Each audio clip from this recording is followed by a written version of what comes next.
저는 오늘 내 이름으로 축복하라는 제목으로 말씀을 전하겠습니다. 우리가 학생을 가르치는 선생님이나 또 대학 강단에서 강의를 하시는 교수님들을 가르쳐서 교육자라 그렇게 말합니다. 교육자. 그러나 목사님을 가르쳐서는 교육자라 그러지 않고 교역자라 그렇게 표현을 합니다. 넓은 의미에서는 다양하게 설명할 수 있지만 좁은 의미에서는 교역자라는 것은 교회를 중심해서 하나님의 임재, 하나님의 살아계심을 성도들로 하여금 느끼고 체험하게 하는 것이라는 뜻입니다. 그래서 여기에는 전도사도 포함되고 강도사도 포함되고 목사도 포함되지만 엄밀하게 생각하면은 목사를 목회자라고 말을 하는 겁니다. 여러분, 전도사와 강도사와 목사의 역할이 다릅니다. 우리는 보통 신학교를 기준으로 해서 전도사, 강도사, 목사 이렇게 표현하지만 전도사라는 것은요, 보편적으로 신학교를 좀 다니거나 신학교를 졸업했을 때 우린 전도사라는 이런 호칭을 쓰기도 합니다. 그러나 전도사의 과정을 마치면, 즉 우리 교단의 기준으로 본다면 우리가 대학 4년을 하고 그 다음에 신학대학원 3년을 하고 그리고 강도사 코스라는 코스가 또 1년이 있습니다. 이 강도사 코스를 우리가 1년 안에 합격하는 사람도 있지만 한 40% 정도는 떨어집니다. 왜 그렇게 하냐면 일부러 그렇게 해요. 그래서 더 훈련을 시키려고. 그리고 한 2년이나 3년에 걸쳐서 강도사를 이렇게 합격을 하게 되면은 이걸 감리교단이나 통합 측에서는 준목이라 이런 표현을 하더라고요. 그러나 우리 백석이나 우리 합동측이나 고신이나 대신이나 대부분 이런 교단에서는 강도사라는 표현을 합니다. 이 강도사라는 표현이 뭐냐면은 그때부터 이 강단에서 설교할 수 있는 권한을 부여한다 이 말입니다. 그러니까 강도사라는 뜻은 다른 것이 아니라 공식적으로 설교할 수 있는 권한을 가진다는 뜻입니다. 물론 그것도 담임 목회자의 허락이 있어야 됩니다. 그런데 목사가 되어지면은 전도사나 강도사하고는 완전히 차원이 달라져요. 완전히 차원이 달라져요. 목회자에게, 특히 목사에게는 특별한 3가지 권한을 하나님이 부여하셨어요. 이건 세상 대통령이 주는 것도 아니고 세상의 어느 기관이나 단체에서 부여하는 것이 아니라 성경을 근거해서 하나님이 부여하신 3가지 특권이 있습니다. 그 중에 하나가 7위권입니다. 한번 따라해 보실래요? 7위권. 7위권이란 말은 쉽게 표현하면은 우리 가끔 영화나 성화 같은 걸 보면은 모세 같은 사람이 큰 지팡이를 들고 이 양떼를 푸른 초장으로 이끌어갑니다. 근데 보면은 이 목자가 들고 있는 지팡이를 보면은 아주 긴 지팡이에다가 앞이 어떻게 되어 있습니까? 구부러져 있죠. 그죠? 여기에는 크게 2가지 뜻이 있거든요. 하나는 이 긴 지팡이는 양들을 보호하고 양들이 마실 수 있는 물, 양들이 먹을 수 있는 풀로 안내해주는 이런 역할을 하는 겁니다. 그러니까 보호하는 역할을 하죠. 그러나 이 구부러진 이 부분은 보호라는 차원보다는 양들이 잘못된 길을 가거나 그릇된 길을 갈 때 가르치는 거예요. 그리고 그 양을 강제적으로 끌고 오는 역할을 합니다. 그래서 디모데후서 3장 16절에 보면은 모든 성경은 하나님의 감동으로 된 것으로 교훈과 책망과 바르게 함과 의로 교육하기에 유익하니 그랬어요. 그러니까 하나님은 목사에게 어느 권한을 주고 있냐면은 영적으로 잘잘못을 판단하고 때로는 지적하고 가르치도록, 그리고 그것을 가르쳐서 고치도록 만들 수 있는 권한을 목사에게 부여한 겁니다. 성도들 입장에서 보면은 어떻습니까? 요즘 사실 싫은 소리 듣고 싶은 사람이 어디 있어요? 근데 사단은 지금 목회자가 하는 교육이 바름에도 불구하고 이게 반발심이 생기고 거역이 되어져서 그 소리를 듣지 못하게 하고 시험이 들거나 아니면 그것을 떠나게 하는 이런 일들을 자꾸 사단은 만드는 겁니다. 여러분, 하지만 하나님의 법과 질서는 목회자가 치리할 때 거기에 바르게 따르도록 하나님은 성도들에게 요구를 하고 있는 것입니다. 둘째는 목회자는 이미 말씀대로 강도권이 있어요. 강도권. 강도권이 뭡니까? 하나님의 말씀을 전할 수 있는 권리를 가지고 있습니다. 여러분, 평신도나 선교사도 가지고 있어요. 그러나 이건 목회 차원에서는 많이 다릅니다.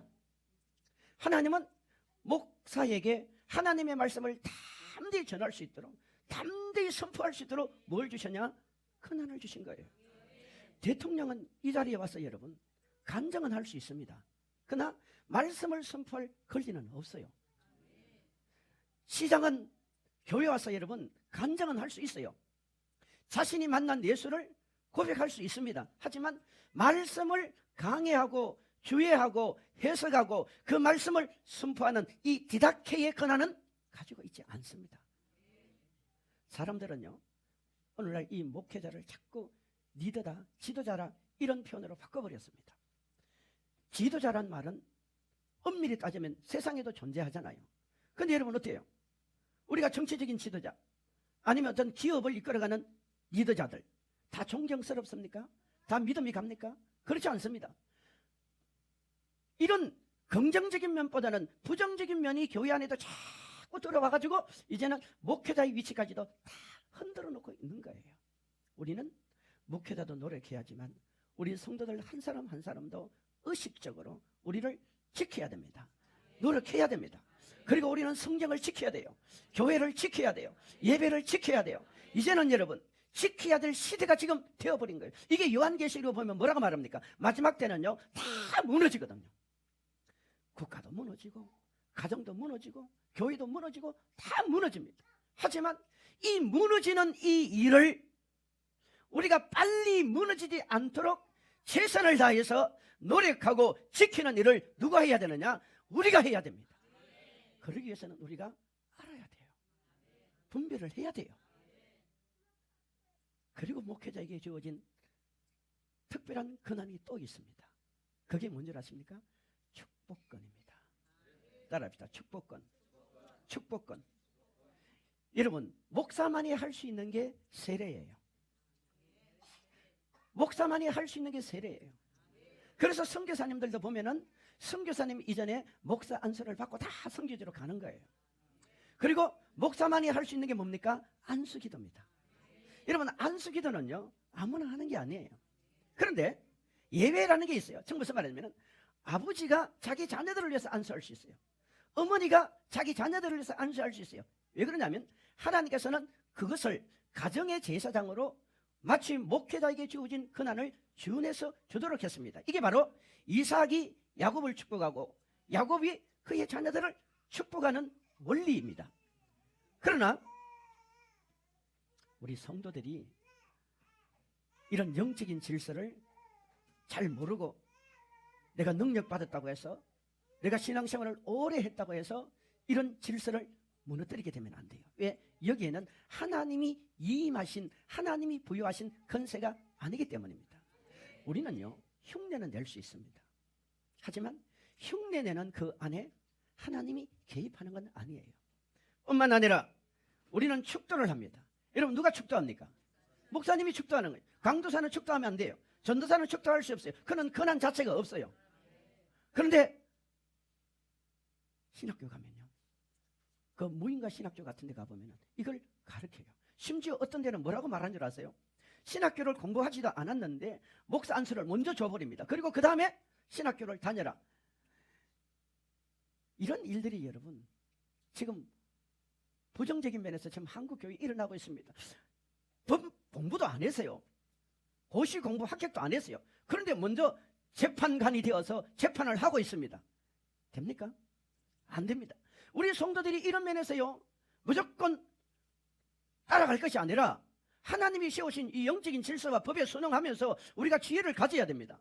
그리고 이걸 바로 가르쳐야 돼요. 이건 목회자 책임인 거예요. 성도를 바르게 지도하는 건 여러분 목회자 책임입니다. 뿐만 아니라 우리가 설교할 때 예수 이름으로 축복합니다 이런 단어를 누가 쓸 수 있습니까? 목사가 쓸 수 있는 거예요. 왜? 축복권을 그렇게 주었어요. 근데 우리가 성도들 간에 서로 인사할 때 사랑하고 축복합니다 이런 표현을 쓰지요.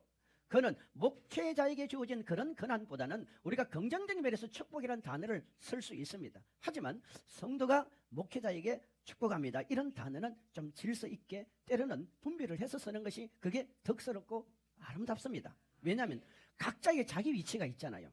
예를 들면 아버지가 부모가 자녀에게 쓸 수 있는 용어가 있습니다. 그러나 자녀가 부모에게 쓸 수 있는 단어는 좀 다릅니다. 선생님이 학생들에게 쓸 수 있는 단어가 있습니다. 학생들이 선생님과 똑같은 단어를 쓰면 안 돼요. 자, 목사에게 주어진 세 번째 축복권이라고 그랬습니다. 여러분 보세요. 오늘 본문이 이 축복권에 대해서 굉장히 큰 비중을 두고 있습니다. 우리 본문을 다시 한번 볼까요? 22절 23절에 오면은 성경은 이렇게 말합니다. 여호와께서 모세에게 말씀하여 이르시되, 누가 누구에게 말했다고요? 하나님이 지금 지도자 모세에게 말한 거예요. 여러분, 모세는 지금 보이지 않는 하나님의 대변인이에요. 이스라엘 백성들 입장에서는 모세는 지금 보이지 않는 하나님을 대신하는 상징적인 인물입니다.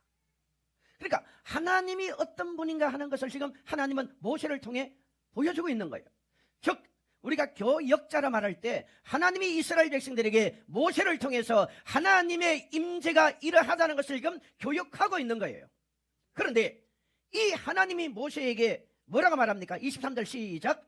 아론과 그의 아들들에게 말하여 이르기를, 너희는 이스라엘 자손을 위하여 이렇게 축복하여 이르되. 이스라엘 자손들에게 누가 축복하라고요?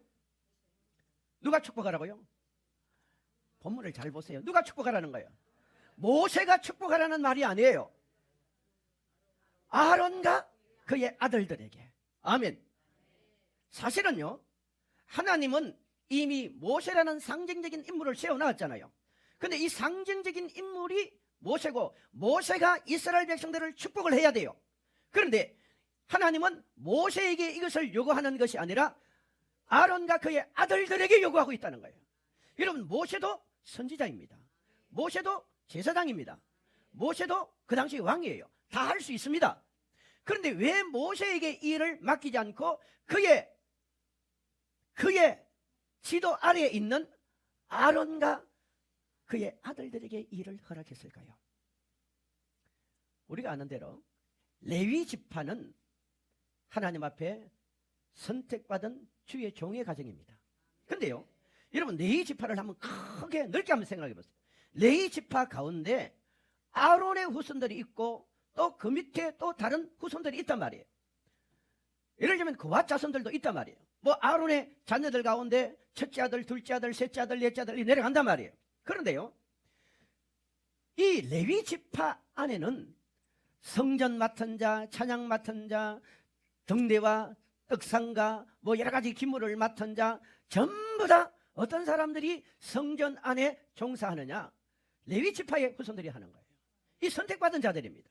근데 이들에게는 하나님이 뭘 안 주었어요? 기업을 안 줬어요. 땅 분배를 안 했어요.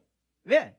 이스라엘 백성들이 하나님 앞에 받은 복을 그들이 다 11조로 내어놓고 또 헌물로 내어놓고 감사함으로 내어놓고 그들이 하나님 앞에 회개할 때 그들이 드리는 여러 가지 하나님 앞에 예물이 있단 말이에요. 그 모든 것을 누가 총괄하느냐? 제사장이 총괄하고 그 제사장이 그 성전 안에 수정되는 모든 이들에게 배분해서 생활하도록 만들어 놨어요.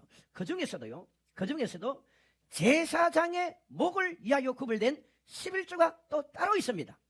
근데요, 왜 하나님이 아론과 그의 자녀들에게 이 축복권을 주었을까요? 구약 시대에는 제사장을 통해서 하나님이 축복하게 하셨습니다. 이것이 신약 시대에 들어오면서 무엇으로 바뀌어집니까? 목사라는 주의 종이라는 이러한 직분을 통해서 하나님의 백성들, 성도들을 축복하도록 만들어 놨어요. 아멘. 여러분, 하나님은요, 구약 시대나 신약 시대나 동일하게 하나님이 선택한 사람, 하나님이 뽑은 사람, 하나님이 거기에 훈련시켜서 하나님이 쓰는 사람을 통해서 하나님의 백성들을 뭐하도록 만들어 놨냐? 축복하도록 만들어 놨어요. 물론 인간적으로요, 목회자들이 목회자의 자질이 좀 갖춰지지 못하고 또 윤리적으로 도덕적으로 영적으로 좀 불미스러운 일이나 잘못된 행동들을 하는 분들이 많이 있습니다만은 본질은 바뀔 수가 없는 거예요. 본질은 바뀔 수가 없는 거예요. 목회자들 마음속에도 하나님에 대한 부름받음의 확실한 소명이 있어야 돼요. 하나님이 나를 선택했다는 분명한 특권 의식이 아니라 특권적인 그 속에 사명감이 있어야 되는 거예요. 성도들 또한 우리는 여러분이 한 달 일주일 수고하고 애써서 그 받은 은혜의 물질을 우리는 11조를 드리고 감사를 드립니다. 그거 들고 여러분 대통령실 찾아가는 사람 있습니까? 그거 들고 시장실 찾아가는 사람 있습니까? 여러분이 직장 생활할 때 여러분 대표를 통해서 여러분의 수고와 대가를 받았지만 그거 들고 11조를 떼서 대표를 찾아가서 나 축복해 주세요 라고 부탁하는 사람은 한 사람도 없습니다. 왜? 거기에는 하나님의 약속이 없기 때문이에요. 하지만 하나님의 약속이 공개적으로 선포되고 임되고 우리에게 지금도 그 약속이 계속적으로 진행되어지는 기간이 있습니다. 그게 바로 교회예요. 그게 바로 주의 종을 통해서 이루어진다는 거예요. 자, 보세요. 26절로 갑시다. 시작. 여호와는 그 얼굴을 내게로 향하여 드사 평강 주시기를 원하노라 할지니라 하라. 27절 시작. 그들은 이같이 누구 이름으로? 내 이름으로 이스라엘 자손에게 뭐하면은 축복할지니. 그러면 이 말씀의 원리가 어떻게 됩니까? 하나님은 여러분에게 복을 주고 싶은 거예요. 하나님은 예나 지금이나 복을 주기를 원해요. 그래서 우리가 하나님을 뭐라고 말합니까? 만복의 근원 하나님이라고 부르잖아요. 복의 근원 하나님이라고 부르잖아요. 히브리서 6장 14절에도 성경 말합니까? 이르시되 내가 반드시 너에게 복주고 복주며 너를 번성케 하고 번성케 하리라. 이 아브라함에 대해서 말씀하면서 그 아브라함의 약속을 생각하며 우리에게 말씀하는 게 뭡니까? 내가 복주겠다는 거예요. 그런데 그 축복의 통로가 어떻게 연결이 됩니까? 하나님은 여러분과 나에게 복을 주기를 원해요. 그런데 누군가 이 복을 선포해 주는 사람이 있어야 돼요. 자, 봅시다. 이스라엘 백성들이 적각 꿀이 흐르는 가나안 땅을 향해 들어가는 첫 번째 과정에 제일 먼저 만난 난공불락이 뭡니까? 홍해입니다. 홍해. 지금 바로는 자신의 전차부대를 앞세워서 그 마음이 변심해가지고 지금 이스라엘 백성들을 향하여 추격해 들어오고 있습니다. 이스라엘 백성들 앞에는 지금 무엇이 놓여 있습니까? 홍해가 가로막혀 있습니다. 하나님은 그 홍해를 갈라 놓기를 원해요. 세차게 흐르는 그 홍해 바다를 하나님은 끊어버리기를 원하는 거예요. 그런데 이 축복이 어떻게 이루어집니까? 이 홍해가 어떻게 갈라집니까? 가만히 있는데 갈라지지 않았어요. 믿음의 사람, 지도자가 지팡이를 들고 어떻게 합니까? 내리치는 거예요. 여러분, 하나님이 능력이 없어서 그러십니까?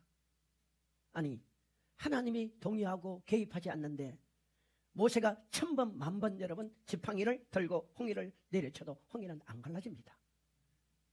여러분, 하나님은요 질서의 하나님이에요. 세상에 아무리 편해도, 세상에 아무리 편하고 하나님의 말씀이 곡해되어지고 때로는 하나님의 말씀이 믿지 않는 이방 사람들로, 아니 영적인 지식과 감각이 없는 많은 잘못된 인본주의 신학자들을 통해서, 목회자들을 통해서 여러분 하나님의 말씀이 난도질을 당해도 성경 66권은 변함이 없는 거예요. 하나님의 질서는 변함이 없는 거예요. 바뀌지 않습니다. 사람이 변하는 거지 하나님이 변하는 게 아니에요. 이스라엘 백성들이 광야길을 걸어가는데 목이 말라서 갈증을 느낍니다. 얼마나 목이 말랐던지 그들이 뭐라고 말합니까? 모세를 원망합니다. 결국은 하나님을 원망합니다. 그때 하나님이 모세를 향하여 뭘 합니까? 저 반석을 내리쳐라. 물론 거기에는 모세의 감정이 들어가 버렸죠. 한 번만 쳐야 될 걸 도전하는 이스라엘 백성들, 변덕스러운 이스라엘 백성들, 얄미운 이스라엘 백성들, 여러분 사람만큼 변덕스러운 게 어디 있습니까? 어떤 면에서 사람만큼요 변덕스러운 게 어디 있어요? 나 자신부터 시작했어. 그러니까 모세가 자기의 감정이 들어갔잖아요. 지팡이를 내리칩니다. 한 번만 치면 돼. 그것 때문에 모세가 어떻게 됩니까? 가나안 땅에 못 돌아갑니다. 때론요, 우리 감정 관리를 잘못해가지고 얼마나 하나님의 축복을 많이 놓치는 줄 몰라요. 즉, 복은 모세가 가지고 있는 것도 아니고, 복은 아론이 가지고 있는 것도 아니고, 그의 자녀들이 가지고 있는 것도 아니에요. 복은 하나님만이 가지고 계시는 거예요. 그러면 모세가, 아론이, 그의 제사장이, 목사가 성도들을 축복할 때 내가 가지고 있는 것을 여러분에게 주는 게 아닙니다. 내가 가지고 있는 걸 여러분에게 주는 거 아니에요. 하나님이 가지고 있는 것을 하나님께서 목회자가 축복할 때, 목사가 축복할 때 그 복을 통로를 통해서 열어주겠다는 거예요. 아멘. 열어주겠다는 거예요. 우리가 영적인 원리를 모르는 사람은요, 교회 생활에 대한 비중이 없습니다. 우리가 영적인 원리를 알면요, 교회 생활이 얼마나 중요한가 하는 것을 우리는 눈을 뜨고 알게 되는 거예요. 여러분, 교회가 많다고 해서 교회의 가치가 희지부지한 게 아니에요. 교회의 존재 의미가 사라지는 게 아닙니다. 여러분, 숫자가 적다고 해서 희소 가치가 있습니까? 아무리 여러분 도덕의 숫자가 적어도 도덕은 가치가 없는 거예요. 아무리 깡패가 숫자가 적다고 해서 깡패가 무슨 가치가 있습니까? 하지만 선한 일을 하는 사람은 숫자가 많아도 가치가 있는 거예요. 착한 일을 하는 사람은 숫자가 많아도 가치가 있는 거예요. 우리 교회, 우리 성도들은, 남자분들은 다 장로님이 되고 여자분들은 다 권사님이 되고 얼마나 좋아요. 얼마나 좋아. 그런데 법이 장로님은 30명당 1명으로 뽑게 돼 있는데, 감사하게도 권사님은요 제한이 없어요. 제한이 없어. 제한이 없어요. 얼마나 감사해요. 아멘. 권사님은요 10명이 모이든 10명 중에 다 10명이 권사가 될 수 있어.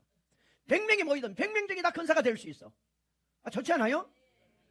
세상 나가서 여러분 경쟁이 심각하고 치열한데, 아니 우리가 믿음 안에서 무슨 경쟁이 치열하고 심각해야 됩니까? 다 자기의 믿음이 되면은 은혜가 되고, 그 정도 하나님의 사랑을 받는 믿음의 용사가 되면은 다 직분을 임명하면 좋지요. 그래도 밖에 나가서 평신도보다는 건사라 그러면은 본인의 행동을 좀 조심할 거 아닙니까? 하나님은요 지금도 뭘 요구한 줄 아세요? 주의 종도를 통해서 성도들을 축복하라 이 말이에요. 축복하란 말이에요. 축복하란 말이에요. 그러면 누가 시행한다고요? 하나님이 시행한다는 거예요. 아멘. 길거리 가다가 여러분, 누가 여러분에게 흉자 펴는 소리나 좀 싫은 소리를 해보세요. 그 소리를 들으면요 하루 종일 마음이 불편해. 그리고 나를 미워했는 그 사람 얼굴도 안 지워져. 여러분, 그런 곳에 여러분 자신들이 시간 보내기를 원하십니까? 아니면 성령의 은혜가 흐르고 하나님의 기운이 있고 하나님의 말씀이 있는 교회 와서 축복을 받기를 원하십니까? 우리는 시간을 들여도 하나님 앞에, 물질을 들여도 하나님 앞에, 사람을 만나도 하나님이 기뻐하는 사람을 만나야 되는 거예요. 왜? 사람은요 육만 가지고 사는 것이 아니라 영을 가지고 있어. 이 영이라는 것은요 희한해요. 오염이 돼요. 오염이 돼. 사단이 우리 속에 들어오면요, 사단이 우리 속에 주변에 활동하면은요, 이 사단은 우리를 대적하게 합니다. 하나님을 대적하는 사람을 만나보세요. 나도 모르게 자꾸 하나님을 대적하는 일이 생겨. 하나님을 대적하고 교회를 대적하고 성도들을 대적하고 사람을 대적하는 일이 생겨. 왜? 사단의 기운이 흐르고 사단의 흐름이 가는 곳에는 그런 사람의 흐름이 가게 돼 있는 거예요. 여러분, 마귀의 흐름을 붙잡고 살아가는 사람, 그 사람들이 움직이는 사람들 가보세요. 자꾸 서로 미워하는 거예요. 미워하는 거. 이런 미움은요 나도 모르게 찾아 들어와 버려. 아니 10년 전에 미워했던 게 왜 이제 와서 그게 떠오릅니까? 20년 전에 미워했던 그 일이 왜 지금 와서 떠오르냐 말이에요. 여러분, 과거를 잊으세요. 괜히 길 가다가 20년 전에 그 사귀었던 그 아무개 그거 생각하지 말고, 사람은요 과거를 회상할 때는 두 가지입니다. 좋은 것을 회상할 때는 잘못하면 교만해질 수 있어요. 잘못된 것을 회상하면 상처가 될 수 있거든요. 우리는요 좋은 것을 회상할 때는 감사하시고, 잘못된 것을 회개하실 때는, 회상할 때는 어떻게 하라고요? 회개해야 돼요. 회개해야 돼. 아멘. 우리 예수 믿는 사람은요 나도 모르게 이 사단의 기질과 악한 영들이 들어오면 자꾸 미워하는 거예요. 미워하는 거예요. 여러분, 엄마가 미웠어요? 아버지가 미웠어요? 성도들 간에도 미워 죽겠어요? 우린 좋아 죽는 거예요. 사랑해서 죽는 거예요. 예수 때문에 죽는 거예요. 옆에 사람 얼굴 한번 봐요. 우리 금요 기도회 마치고 우리 아기가 차를 타고 가는데 이 아이가 얼마나 좋아했으면 창문을 열어가지고 주연이 이모, 주연이 이모, 주연이 이모한테 가겠다는 거예요. 좋으면 그래 하는 거예요. 좋으면. 여러분, 우리 속에는요 이 마귀적인 기질을 제거해야 돼요. 뿐만 아니라 우리는 더러운 귀신이 우리 속에 갖다주는 이 영적인 흐름에서 우리는 자신을 정결하게 만들어야 됩니다. 사람은요 가만히 있어도 더러운 것이 생각나, 악한 것이 생각나. 저는 청년 시절에요 참 남자로서 뭐 당년체사 같지만 우리 어릴 적에는 영화관이 1류 영화관, 2류 영화관, 3류 영화관이 있었어요. 3류 영화관, 사료도 있었어요. 사료. 여러분 사료 혹시 들어보시면 모르지만 사료는요 2%를 합니다. 그때는 지금 비디오나 이런 게 없었어요. 근데 3류 영화관에 가면요 그 연예인들 사진을 걸어놓기도 하지만 큰 그림을 그렇게 그려놔요. 그러면 우리가 그걸 보고 싶어 보는 것이 아니라 그 청소년 시절에 여러분 내가 원치 않아도 별별 여자 여배우들이 그 이상한 모습들이 다 그려져 있어요. 근데 사람은요 그게 좋아서가 아니라 그거 보고 나면 그 생각 나요. 난다니까요. 근데 그 생각이 없어져야 되는데 이 찌꺼기가 남아가지고 지금도 가끔 눈 감고 갑자기 30년 전에 그런 생각이 나. 그 예수피로 빨리 발라야 돼. 예수피로 바르고 예수 이름으로 쫓아내야 돼. 제가 저 성파에 있는 어느 교회에서 부교육자 생활할 때는 그 교회는 목회자들이 당직을 해요. 숙직은 교회에서 자는 거 알죠? 하면은 제가 이제 그때 신혼을 어디서 시작했냐면은 저 성남 남한산성 밑에서 시작했어요. 그때만 해도 성파에서 남한산성까지는 버스가 몇 코스 안 됐어요. 왜냐하면은 차가 별로 안 써서 금방 20분 정도면 가.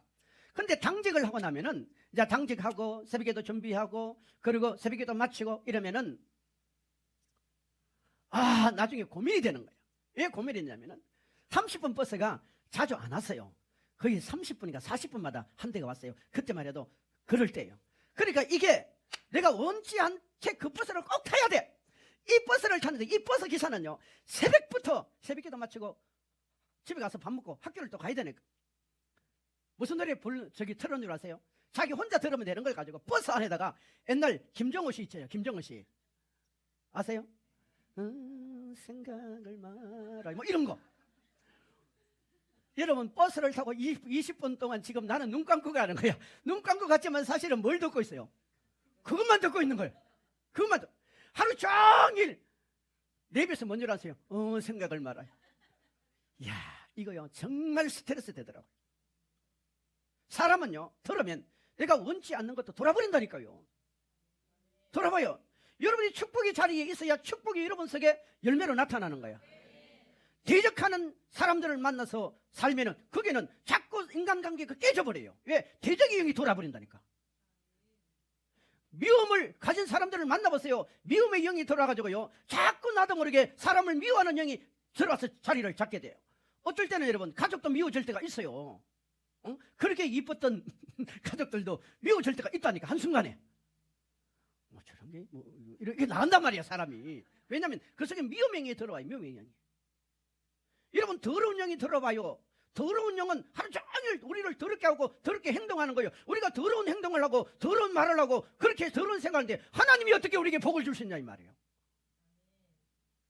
이 모든 것을 여러분 우리는 쫓아내고 복을 받아야 되는 거예요. 축복을 받아야 되는 거예요. 그래서 축복은요 주의 종들을 통해서 선포되어져야 되고 이 축복을 선포하는 곳에 축복을 선포하는 사람을 만나서 여러분의 삶을 풀어야 되는 거예요. 그래서 목회자가 할 일은요 영역을 키워야 되는 거예요. 목회자는 하늘의 것을 이 땅에 보여주고 선포하고 나타내는 거예요. 우리는 예수 이름으로 전하는 거예요. 아멘. 성도들은 이 원리에 순응해야 돼요. 성경이 그러잖아요. 내 이름으로 이스라엘 자손에게 축복할지니 내가 그들에게 복을 주겠다. 그러니까 축복을 안 하면 하나님의 복이 어떻게 됩니까? 제한된다는 얘기예요. 이건 목회자가 위대하는 말이 아닙니다. 이게 영적인 논리를 지금 말하는 거예요. 이게 지금 다 무너지고 있지 않습니까? 내 이름이 뭐예요? 골로새서 3장 13절에 가면은 뭐라고 합니까? 우리는 무엇을 하든지 예수 이름이야. 우리는 예수 이름으로. 그 목회자가 예수 이름으로 축복하는 거예요. 우리 아이들을 축복하는 거예요. 우리 성도들을 축복하는 거예요. 우리 가정에 가서 축복하는 거예요. 우리 사업장에 축복하는 거예요. 옛날에는요, 그래서 1년에 2번씩은 딱 가정 대신방을 했어요. 성도들이 사업장에 와서 한 달에 한 번씩 예배를 드려요. 요즘 이런 걸 다 부담스러워해요. 하지만 여러분, 세월은 바뀌어도 이 축복은 계속 선포되어져야 됩니다. 그러면 마지막으로 목회자가 성도들에게 축복해야 될 것이 3가지로 성경이 말하잖아요. 우리 봅시다. 23절 시작. 아론과 그의 아들들에게 말하여 이르기를 너희는 이스라엘 자손을 위하여 어떻게 축복하라. 이렇게 축복하라고 하나님이 딱 꼬집어 말씀해 줬어요. 그게 24절에 뭐예요? 첫 번째가 뭡니까? 지키시는 거예요. 보호하고 지키는 거예요. 여러분, 이스라엘 백성들은 지금 적과 꿀이라는 가나안 땅으로 들어가는 여정입니다. 그런데 그들에게는 먹는 거, 입는 거, 마시는 거, 생활하는 게 모든 게 불안합니다. 낮에는 뜨거운 햇빛, 밤에는 차가운 추위, 그리고 광야에는 정갈, 그리고 아멜렉과 많은 이방 족속, 9족속이 있잖아요. 또 7족속이 있잖아요. 그러니까 그들의 입장에는 어떻게 됩니까? 모든 게 지금 하나님의 말씀을 붙들고 적과 꿀이 흐르는 가나안 땅으로 가지만 불안한 거야. 근데 하나님이 뭡니까? 모세를 통해서 아론에게 너의 백성들을 지키시고 보호하도록 뭐하라? 축복하라 이 말이에요. 아멘. 두 번째 성경은 또 뭐라고 말합니까? 25절 시작. 여호와는 그의 얼굴을 내게 비추사 은혜 베푸시기를 원하며. 뭘 베푸시기를 원한다고요? 은혜 베푸시기를 원한다는 말이에요. 여러분, 은혜란 말이 무슨 말입니까? 이거는 죄와 연관되어진 거예요. 죄와 연관되어진 거예요. 여러분, 은혜의 반대말이 뭐겠습니까? 뭐겠어요? 원망, 불평, 불만, 여러 가지 의미가 있지만요, 은혜의 반대말이 또 다른 말로 말하면 죄라는 말이에요. 자, 이걸 설명을 어떻게 하느냐면요, 창세기 32장 33절에 가면은 야곱이 형 에서를 속이고 결국 자기 외삼촌이 사는 그 하란에 가서 20년을 삽니다. 20년을 사는 동안 큰 부자가 되어서 돌아옵니다. 돌아오는 길에 어떤 소식이 딱 들립니까? 자기 형 에서가 20년의 한을 가지고 400명의 군대를 거느리고 지금 야곱을 만나기 위해서 치기 위해서 온다는 소식이 딱 들립니다. 그때 야곱이 약복강에서 뭐합니까? 기도하잖아요. 기도했더니 어떻게 되었어요? 그 형 에서가 마음이 완전히 바뀌어버립니다. 원수의 마음이 사랑의 마음으로 바뀌어버려요. 완전히 풀리고 나서 어떻게 됩니까? 야곱이 뭐랍니까?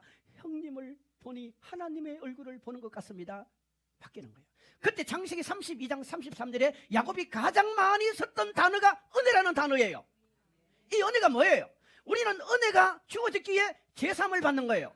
우리는 은혜가 주어졌기에 죄인에서 의인이 되었습니다. 우리는 은혜가 주어졌기에 마귀의 종에서 하나님의 자녀로 바뀌었습니다. 우리는 은혜가 주어졌기에 예수 이름으로 질병을 치료하고 예수 이름으로 물질의 복을 받고 예수 이름으로 저주가 끊어지고 예수 이름으로 천국을 갈 수 있는 복을 받았습니다.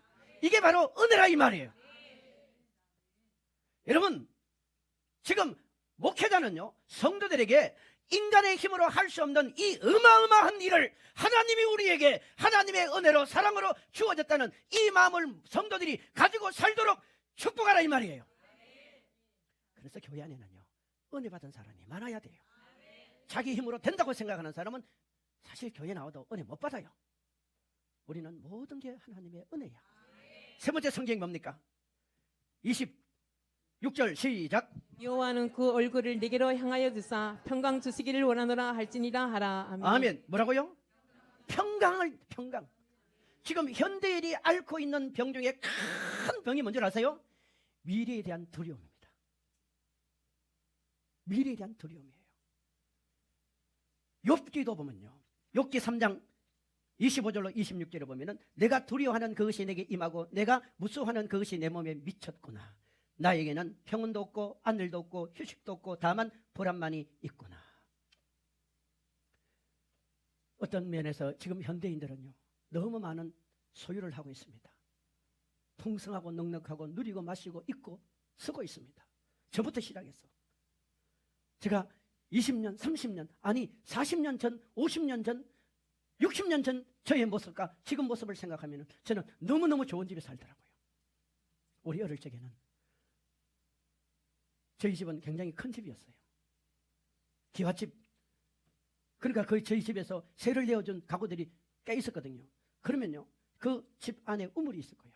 장독대가 있고 우물대가 있는데, 그러면 아침 되면은 그 우물가에 다 나와요.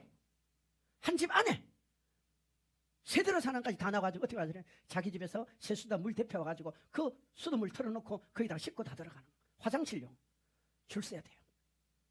정말 줄 서야 돼요. 그랬는데 지금은 어때요? 보통 한 집에 화장실이 한두 개는 다 있어. 미국에 가보니까 얘기했잖아요. 방은 15칸인데 화장실은 16칸인가 15칸, 20몇 칸이었나? 그래 있더라고요. 우리 얼마나 잘 삽니까? 얼마나 행복해요. 근데 문제는 불안입니다. 왜 불안해요? 안 가져서가 불안 아니라 우리 속에 뭔가 확신이 없기 때문에 불안한 거예요. 근데 예수님은 우리에게 뭐랍니까? 질병 때문에, 노시 때문에, 자유 때문에. 솔직히 목회자는 어떤 불안감이 있는 줄 아세요? 오늘 목회자 주일이니까 제가 제 심정을 다 토해내는 거예요. 아, 저 성도가 저러다가 떠나버리면 어떡할까? 이런 생각이 늘 있어요. 왜? 사람이기 때문에 성체가 되잖아요. 적당히 마음 줘야지. 목회자는 행복한 목회를 하고 싶어요. 그건 여러분도 노력을 해주셔야 되는 거예요. 여러분이 노후에, 아니 여러분이 천국 갔을 때 우리 목사님 잘 만나서 너무 감사하다고 말할 수 있도록 제 자신도 노력해야 되는 거예요. 따라합시다. 우리는 함께 만들어가는 겁니다. 만들어갑니다. 왜 성도들이, 사람들이 결정적인 돈 문제가 생기면 누구한테 맡깁니까? 여러분이 결정적인 돈 문제가 있거나 누가 재산을 관리해야 될 때는 누구에게 맡깁니까? 가족들에 맡깁니다. 왜 그럴까요? 믿음이라는 게 바로 그건 거예요. 내 혈육이기 때문에 이런 거예요. 사실은 혈육보다 더 진한 관계가 목사와 성도들 관계예요. 왜? 이건 이 땅에서만의 관계 아니라 하늘나라에서도 관계이기 때문입니다. 여러분들 힘들고 어려울 때 우리 목사님 참 귀찮겠다 할 정도로 와서 축복해달라고 하세요. 성경은 그래 하라 그랬어요. 그럴 때 하나님이 개입한다고 그랬어요. 그래서 여러분 곁에, 여러분 가까이에 우리 목사님들이 계시다는 게 정말 성도들은 행복한 거예요. 목회자는 주님 바라보고 성도는 목회자 바라보면서 우리 천국 함께 갑시다. 기도하겠습니다. 하나님 아버지 감사합니다. 이 말씀이 우리에게 그대로 믿어지게 하시고 적용되어지게 하시고 활용되어지게 하옵소서. 예수님의 이름으로 기도합니다.